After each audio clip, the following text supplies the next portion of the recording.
नमस्कार प्रेक्षकांनो, ठरलं तर मग या मालिकेच्या येणाऱ्या भागामध्ये जबरदस्त असा ट्विस्ट येणार आहे. तर प्रेक्षकांनो, आजच्या भागामध्ये प्रतिमाने सायली आणि अर्जुनला लग्न करण्याची परवानगी दिलेली असते आणि प्रतिमा जेव्हा सगळ्यांना समजावून सांगते की अर्जुन आणि सायली हे दोघे जण एकमेकांसाठी अगदी बरोबर आहेत, तुम्ही या दोघांना एकमेकांपासून वेगळं करू नका, तेव्हा सगळ्यांनी प्रतिमाचं ऐकलेलं असतं आणि अर्जुन सायलीच्या लग्नाला परवानगी दिलेली असते. पण जेव्हा इथे प्रतिमा अर्जुन आणि सायलीच्या लग्नाला परवानगी देते, तेव्हा प्रिया खूपच जास्त पिसाळते आणि पिसाळलेली प्रिया टोकाचं पाऊल उचलते. अर्जुन आणि सायलीला ती एकत्र बघू शकत नाही आणि त्यामुळे आता आजूबाजूला असणारे सिक्युरिटी गार्ड यांच्या हातामध्ये जी बंदूक असते ती चवताळलेली प्रिया घेते आणि इथे सायलीला गोळी मारत असते. तेव्हा इथे प्रिया सायलीला गोळी मारत असताना ती गोळी प्रतिमाने आता स्वतः झेललेली असते आणि ती गोळी प्रतिमाला लागलेली असते. त्यामुळे इथे आता लग्न तर निर्विघ्नपणे पार पाडलं जातं. पण तेव्हा इथे प्रियाने अगदी खूपच जास्त लाजिरवाणी अशी कामगिरी केलेली असते.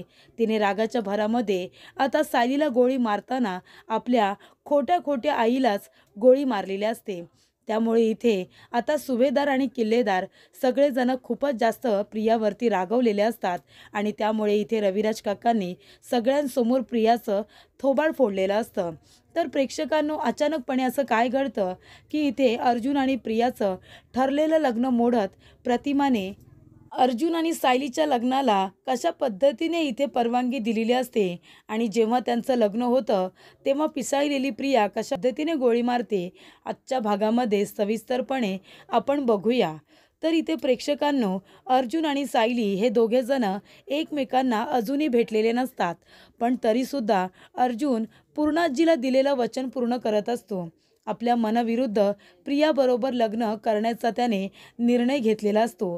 पण मनामध्ये कुठेतरी त्याला वाटत असतं की नाही, मी या तन्वीबरोबर लग्न करू शकत नाही.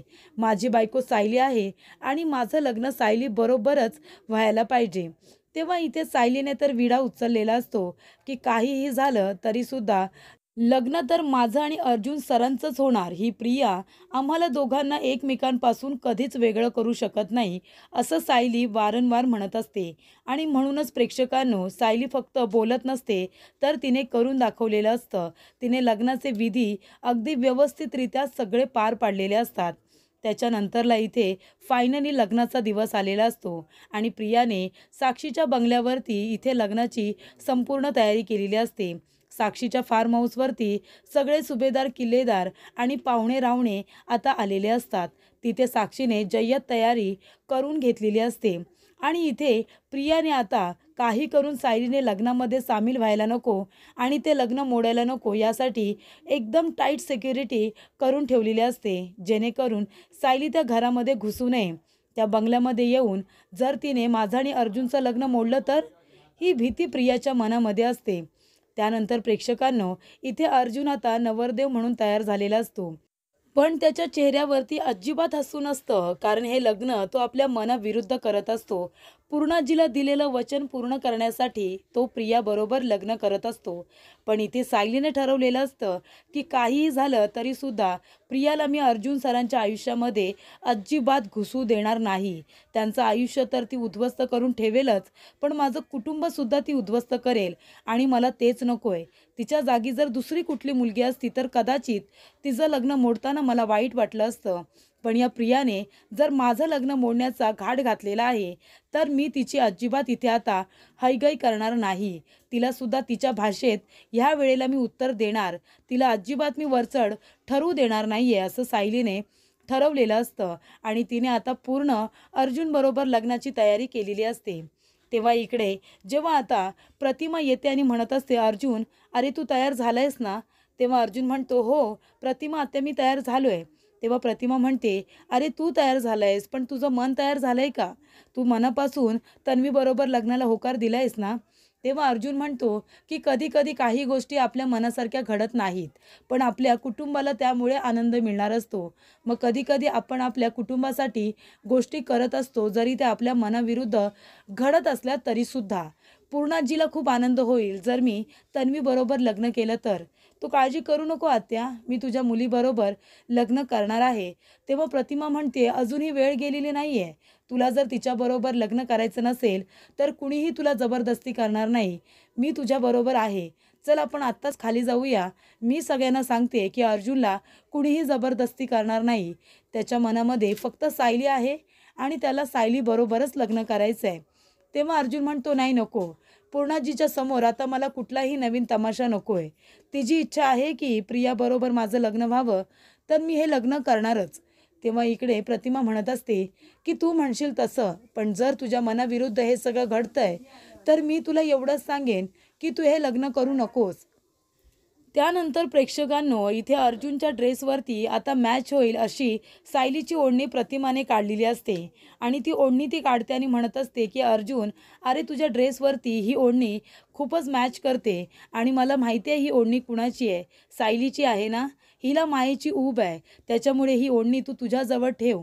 तेव्हा इकडे आता खूप सुंदर अशी शेरवाणी असते आणि त्याच्यावरती ओढणीसुद्धा दिलेली असते. त्यामुळे इथे अर्जुनला आपली सायली आपल्या जवळ आहे, अगदी आपल्या हृदयाजवळ आहे असं त्याला वाटत असतं. पण इथे आता प्रियाला खूपच जास्त आपल्या लग्नाची घाई लागलेली असते.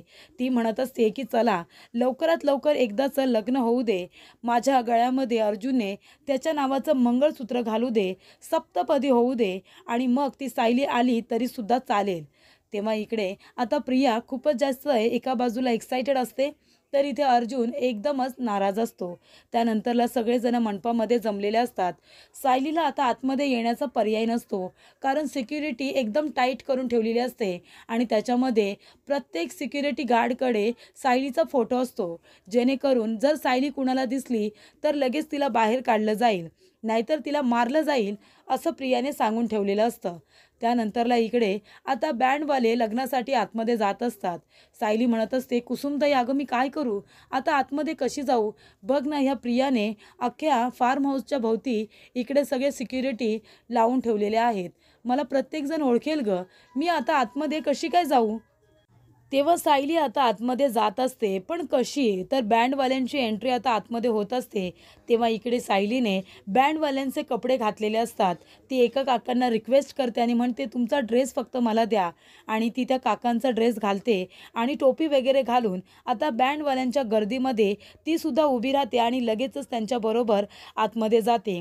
बँडवाले आपापल्या जागेवरती जाऊन उभे राहतात, तर सायली आता एक कोपरा बघते आणि तिथे लपून उभी राहिलेली असते, कारण तिला आता लग्नामध्ये चांगला खो करायचा असतो. त्यामुळे इथे सायली एका बाजूला लपून राहिलेली असते, कुणालाही तिला दिसायचं नसतं. त्यानंतरला इकडे आता प्रिया अर्जुन दोघेही खाली आलेले असतात. अर्जुनचा चेहरा जेव्हा सायली बघते तर त्याचा चेहरा पूर्णपणे उदास झालेला असतो. तेव्हा इकडे प्रिया मात्र खूपच जास्त खुश असते.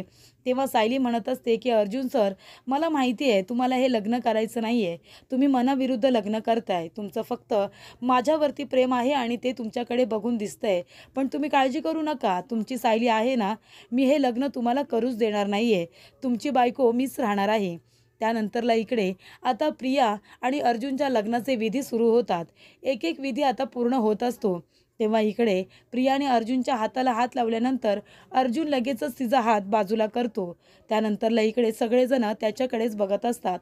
तेव्हा इकडे प्रिया म्हणत असते की गुरुजी, आता ही पूजा वगैरे झाल्यानंतर मंगळसूत्र घालण्याचा विधी येईल ना. गुरुजी तुम्ही सांगा ना लवकरात लवकर अर्जुनला हे मंगळसूत्र माझ्या गळ्यामध्ये घालायला, कारण अर्जुन एकदा कधी त्याच्या हाताने हे मंगळसूत्र माझ्या गळ्यात घालतोय असं मला झालंय. लग्न लवकर पार पडायला पाहिजे ना, खूपच जास्त उशीर झालाय. तेव्हा इकडे गुरुजी म्हणतात, तुमच्या मनासारखं होईल, पण हे लग्न आहे ना, ते व्यवस्थितरित्या पार पडलं जाईल, कारण का सगळे विधी होणं गरजेचं आहे, तुम्हाला आशीर्वादसुद्धा मिळायला हवा ना. तेव्हा प्रिया म्हणते, नाही अगदी बरोबर. तेव्हा अर्जुन तिच्याकडे रागाने बघत असतो, कारण त्याला माहिती असतं की तन्वीला इतकी घाई का आहे, तिला लवकरात लवकर हे लग्न उरकायचं आहे. तेव्हा इकडे आता विधी पार पडल्यानंतर गुरुजी म्हणत असतात की चला आता मंगळसूत्र गळ्यामध्ये घाला बरं. तेव्हा इथे अर्जुन त्या मंगळसूत्राला हातच लावत नसतो. तेव्हा कल्पना म्हणत असते, अर्जुन बाळा, अरे कसला विचार करतोयस, हे घे मंगळसूत्र आणि घाल ना तन्वीच्या गळ्यात. तेव्हा इथे अर्जुन त्या मंगळसूत्राला जेव्हा बघतो तेव्हा त्याला सायलीबरोबर झालेलं लग्न आठवतं, ज्या वेळेला अर्जुनने सायलीच्या गळ्यामध्ये आपल्या हाताने मंगळसूत्र घातलेलं असतं आणि ते मंगळसूत्र आत्तापर्यंत सायलीच्या गळ्यामध्ये आहे. तिने अजूनही ते मंगळसूत्र उतरवलेलं नाही आहे. त्याच्यामुळे इथे सायलीला आता खूपच जास्त आपलं मंगळसूत्र प्रिय आहे हे अर्जुनला बरोबर माहिती असतं आणि जेव्हा तो ते मंगळसूत्र बघतो तेव्हा त्याच्यासमोर फक्त सायली उभी राहते आणि दुसरं कुणीच नाही. तेव्हा तो मनामध्ये म्हणत असतो, जर हे मंगळसूत्र मी ह्या तन्वीच्या गळ्यामध्ये घातलं तर मात्र मग मी सायलीला कधीच भेटू शकणार नाही आहे. मी काय करू? मला हे लग्नच करायचं नाही आहे. तेव्हा इथे अर्जुनचा जीव आता पूर्णपणे सायलीकडे आलेला असतो. त्याचा जीव खाली वरती होत असतो. तेव्हा इकडे कल्पना म्हणत असते, अरे अर्जुन बाळा असं काय करतोयस? हे घे, हे मंगळसूत्र घे आणि तू तन्वीच्या गळ्यामध्ये घाल ना. तेव्हा अर्जुन ते मंगळसूत्र आता हातामध्ये घेतो आणि तेवढ्यातच एक आवाज येतो. बँडचा आवाज ऐकू आल्यानंतर इथे प्रिया खूपच जास्त रागवते आणि अर्जुनने ते मंगळसूत्र हातामध्ये घेतल्यानंतर तेव्हाच इथे प्रिया जोरात ओरडते, कोण आहे तिकडे कोपऱ्यात? कोण आहे? तेव्हा इकडे आता दुसरं तिसरं कुणी नाही तर एक बँडवाला बाहेर येतो. तेव्हा बँडवाला बाहेर आल्यानंतर सगळेजण त्याच्या दिशेने बघत असतात. तेव्हा बँडवाला वरती बघतो आणि आपल्या डोक्यातली टोपी काढून बाजूला फेकून देतो. तेव्हा तो बँडवाला नसून ती इकडे सायली असते. तेव्हा सगळ्यांना खूप मोठा धक्का बसतो. सगळ्यांच्या पायाखालची जमीन सरकते. पण प्रेक्षकांनो अर्जुनला खूपच जास्त इथे आनंद झालेला असतो की त्या ठिकाणी सायली आलेली असते. आणि जेव्हा प्रिया म्हणते कोण आहे तिकडे तेव्हा सायली म्हणते मी आहे अर्जुन सुभेदार यांची बायको, ती सुद्धा लग्नाची. तेव्हा इकडे आता अर्जुनला तर खूप मोठा धक्का बसतो कारण सायली त्या ठिकाणी अगदी नवरीसारखी नटून आलेली असते. तेव्हा सायली म्हणते काय अर्जुन सर, मी तुमची बायको असताना एका दुसऱ्या मुलीबरोबर लग्न कसं काय करू शकता? तेव्हा अर्जुनला काय बोलावं काही कळतच नाही. अर्जुन म्हणतो सायली, मी पूर्णाजीला प्रॉमिस केलं आहे, मी तिला वचन दिलं आहे की मी तिला आवडत्या मुलीबरोबर लग्न करणार, म्हणून मी तन्वीबरोबर लग्न करतो आहे. तेव्हा सायली म्हणते हो पण मी असताना तुम्हीसुद्धा मला सप्तपदी घेताना वचनं दिलेली आहेत की तुम्ही माझी साथ कधीही सोडणार नाही. प्रत्येक आयुष्याच्या टप्प्यावरती कठीण किंवा चांगल्या टप्प्यावरती तुम्ही माझ्या नेहमी बरोबर राहणार असे वचन तुम्ही मलाही दिलेत ना. मग मला दिलेले वचन तुम्ही मोडणार का अर्जुन सर? या तन्वीबरोबर लग्न करताय, प्रियाबरोबर लग्न करताय, तुमचा संसार तिच्याबरोबर सुखाचा होईल असं सगळ्या घरातल्या लोकांना वाटतंय का? अहो तुमचा चेहरा तर बघा ना.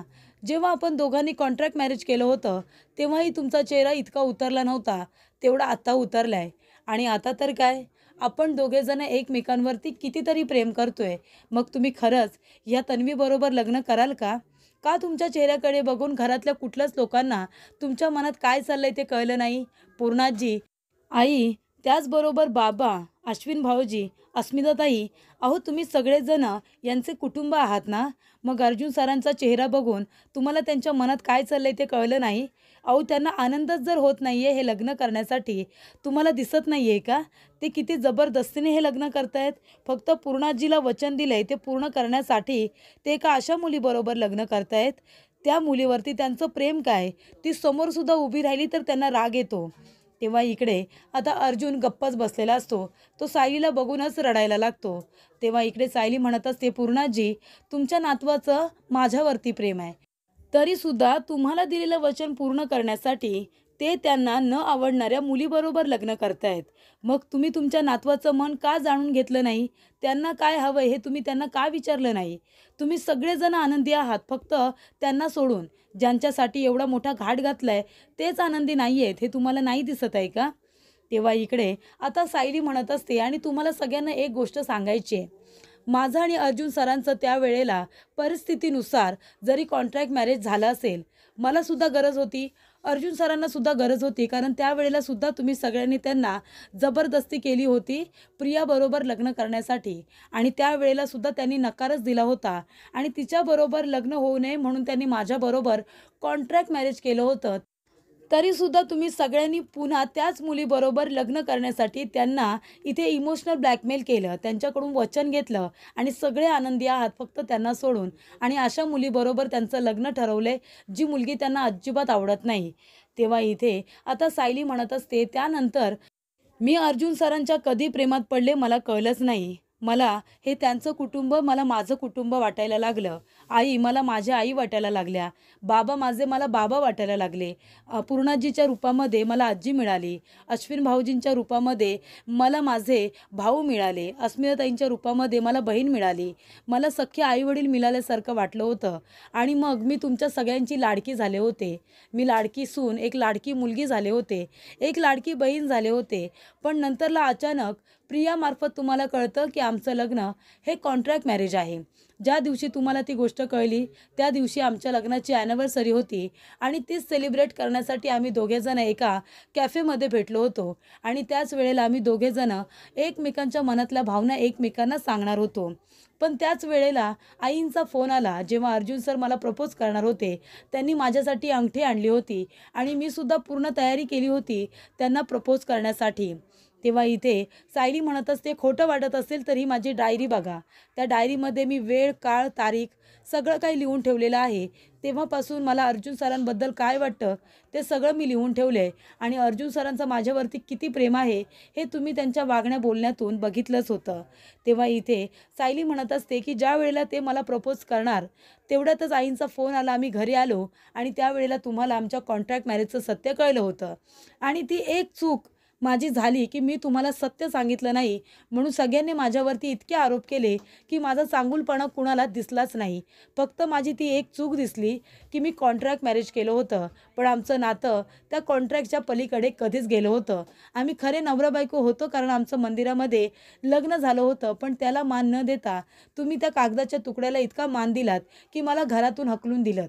बरं, हकलून दिलत तर दिलत, जबरदस्तीने आमचा डिवोर्स करण्याचा प्रयत्न करण्यात आला. मला आणि अर्जुन सरांना एकमेकांपासून वेगळं करण्यासाठी तुम्ही अर्जुन सरांच्या मनाविरुद्ध प्रियाबरोबर लग्न ठरवताय. प्रियाने तर मला चॅलेंज दिले, काही झालं तरीसुद्धा मी अर्जुनबरोबर लग्न करून दाखवणार, तुला आणि अर्जुनला एकमेकांपासून वेगळं करून दाखवणार. आणि ती आता तेच करते. पण मी ते होऊ देणार नाही. मी हे लग्न होऊ देणार नाही कारण माझं अर्जुन सरांवरती प्रेम आहे. मी त्यांची हक्काची बायको आहे. त्यानंतरला सायली म्हणत असते, बरं ठीक आहे, मी तुमच्याबरोबर खोटं बोलले, पण ही प्रिया तुमच्याबरोबर कधीच खोटं बोललेली नाही आहे का? ती कधीच चुकीचं वागलेली नाही का? तिने माझ्यावरती चोरीचा आळ घेतला, माझ्या चारित्र्यावरती शिंतोडे उडवले. त्यानंतरला माझा आणि अर्जुन सरांचा डिवोर्स व्हावा म्हणून परस्पर वकिलांकडे जाऊन आमच्या डिवोर्सचे पेपर तयार केले. एवढं सगळं तिने केलं तरीसुद्धा तुम्ही त्या मुलीबरोबर अर्जुन सरांचं लग्न लावून देता. पण मी तुम्हाला सगळ्यांना त्रास होऊ नये म्हणून मी तुमच्यापासून एक गोष्ट लपून ठेवली तर तुम्ही मला घरातून हकलून दिलत.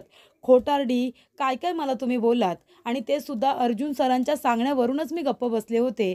नाहीतर मी किती वेळा तरी अर्जुन सरांना सांगितलं की तुम्ही घरातल्या लोकांना सत्य सांगा. आणि अजून एक महत्त्वाची गोष्ट मला सांगायची आहे. या फार्म हाऊसवरती तुम्ही प्रियाचं ऐकून इथे निघून आलात आणि थाटामाटात अर्जुन सरांचं आणि तिचं लग्न लावून देताय. पण तुम्हाला माहिती आहे का प्रिया एवढा घाट का घालते? म्हणजे पहिला पनवेलमध्ये अर्धे फंक्शन केले, नंतर तुम्हाला सगळ्यांना घेऊन ती नाशिकमध्ये गेली, नाशिकमधून ती आता पनवेलमध्ये आली आणि ठरलेल्या ठिकाणी लग्न न करता या फार्म हाऊसवरती लग्न करते का? कशासाठी? तेव्हा इथे आता प्रियाला बरोबर माहिती आहे की अर्जुन सरांचं तिच्यावरती प्रेम नाही आहे, म्हणूनच ती हे सगळं करते ना. मग ती गोष्ट तुम्हाला कळत नाही आहे का? तेव्हा इथे सायली म्हणत असते की हे फार्म हाऊस कुणाचं आहे हे तुम्ही प्रियाला विचारलं का? कुठली तिची एवढी जवळची मैत्रीण आहे, तिने फार्म हाऊस दिलं, लग्नाची एवढी जय्यत तयारी केली, कोण मैत्रीण आहे? प्रियाला जरा नाव तरी विचारा. तेव्हा प्रिया पूर्णपणे घाबरलेली असते. ती म्हणते, चालती हो इथून आत्ताच्या आत्ता. तेव्हा सायली म्हणते की हे फार्म हाऊस साक्षी शिखरेचं आहे, म्हणजे महिपत शिखरेचं हे फार्म हाऊस आहे. विचारा तिची कोणती मैत्रीण आहे. हे साक्षी शिखरेचं फार्म हाऊस आहे, ज्या साक्षीने बाबांना जेलमध्ये टाकलं खोट्या गुन्ह्याखाली. यांच्यावरती नको नको ते आरोप केले, चैतन्य भाऊजींना इतका त्रास दिला, आपल्या कुटुंबाला इतका त्रास दिला. ती साक्षी शिखरे जी गुन्हेगार आहे, तिचे वडील गुन्हेगार आहेत, ज्यांनी अर्जुन सरांना धमकी दिली होती. अर्जुन सरांनी तिच्या वडिलांना जेलमध्ये टाकलं होतं. आणि एवढं सगळं करूनसुद्धा ह्या प्रियाचे त्या साक्षीबरोबर संबंध आहेत, मैत्री आहे. मग तुम्ही अशा मुलीबरोबर अर्जुन सरांचं लग्न लावून द्यायला बरे तयार झालात? विचारा, हवं तर तुम्ही प्रियाला माझ्या समोरच विचारा. तेव्हा सगळेजण आश्चर्यचकित होतात आणि इथे प्रियाला विचारतात की हे सगळं खरं आहे का? सायली बोलते ते खरं आहे का? हे फार्म हाऊस साक्षीचं आहे? तेव्हा इथे प्रिया म्हणते, नाही बाबा, हे माझ्या दुसऱ्याच मैत्रिणीचं आहे. तेव्हा रविराज काका म्हणतात की दाखव, कुठली आहे तुझी मैत्रीण, तिला आत्ताच्या आत्ता इथे बोलाव.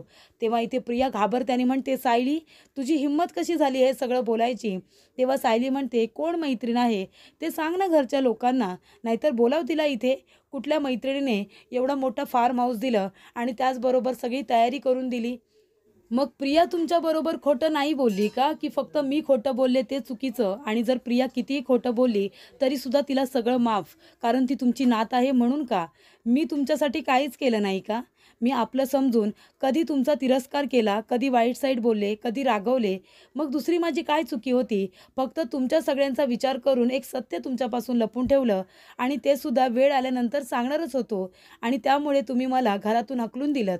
तेव्हा इथे प्रतिमा म्हणते की सायली अगदी बरोबर बोलते. आपण फक्त तिची एक चूक लक्षात घेतली. तिने आपल्या घरासाठी, आपल्या सगळ्यांसाठी जे काही केलं ते सगळं आपण विसरून गेलो. सायलीने जेवढं काही केलंय त्यातलं तन्वीने तुमच्यासाठी काय काय केले ते सांगा बरं. तन्वीचा फक्त एकच हट्ट होता, सायली आणि अर्जुनचं लग्न मोडल्यानंतर तिला अर्जुनबरोबर लग्न करायचं होतं. बाकी तिने काय केलं? सायलीची दुसरी असली कुठली चूक आहे ज्याच्यामुळे तुम्ही सगळेजण तिच्यावरती रागवलात? तेव्हा इथे आता पूर्णाजी म्हणत असते, तन्वी, तू खोटं बोललीस. तू आम्हाला साक्षीच्या इथे घेऊन आली आहेस का? तिच्या फार्म हाऊसवरती घेऊन आलीस, जिने माझ्या मुलाला जेलमध्ये टाकलं होतं. त्याच्या इथे बिझनेसवरती तिने नको नको ते आरोप केले होते. माझ्या अर्जुनला धमकी दिली. अशा लोकांच्या फार्म हाऊसवरती तू आम्हाला घेऊन आलीस. तेव्हा इथे प्रतिमा म्हणत असते, आता कुणी काहीही बोला, पण लग्न अर्जुन आणि सायलीचंच होणार. तन्वीबरोबर अर्जुनचं लग्न होणार नाही. तेव्हा प्रिया म्हणते, अजिबात नाही, मी असं होऊ देणार नाही. तेव्हा पूर्णाजी, रविराज काका सगळेजण प्रियाला समजावत असतात आणि प्रतिमा सायलीचा हात पकडते आणि अर्जुनच्या शेजारी नेऊन उभं करते आणि प्रियाला बाजूला करते आणि म्हणते की दोन प्रेम करणाऱ्या व्यक्तींना तू वेगळं करू शकत नाही. ते दोघेजण एकत्र येणारच. तेव्हा इथे आता सायली आणि अर्जुनचं लग्न लावून द्यायला इथे आता ती गुरुजींना सांगते. प्रियाचं भांडं फुटलेलं असतं. सगळेजण तिच्यावरती रागवलेले असतात, कारण साक्षीच्या फार्म हाऊसवरती ती सगळ्यांना घेऊन आलेली असते. त्यानंतर प्रेक्षकांनो, इथे आता अर्जुन आणि सायलीचं लग्न धूमधडाक्यात पार पडतं. अर्जुन सायलीला सॉरीसुद्धा म्हणतो आणि मग सायली म्हणते की ठीक आहे, मला माहिती आहे तुमची याच्यामध्ये मर्जी सामील नव्हती. तेव्हा इथे रविराज काका म्हणतात, तन्वी, काय गरज होती तुला इथे साक्षी शिकरेच्या फार्म हाऊसवरती घेऊन यायची? एवढं मोठं खोटं बोललीस तू सगळ्यांबरोबर, फक्त अर्जुनबरोबर लग्न करण्यासाठी. त्या मुलीबरोबर मैत्री ठेवायची नाही असं सांगून ठेवलं होतं ना? तेव्हा इथे प्रतिमा आता सायलीचं कन्यादान सुद्धा करते. रविराज काका आणि प्रतिमा दोघेजण मिळून सायलीचं कन्यादान करतात. अर्जुन आपल्या हाताने सायलीच्या गळ्यामध्ये मंगळसूत्र घालतो.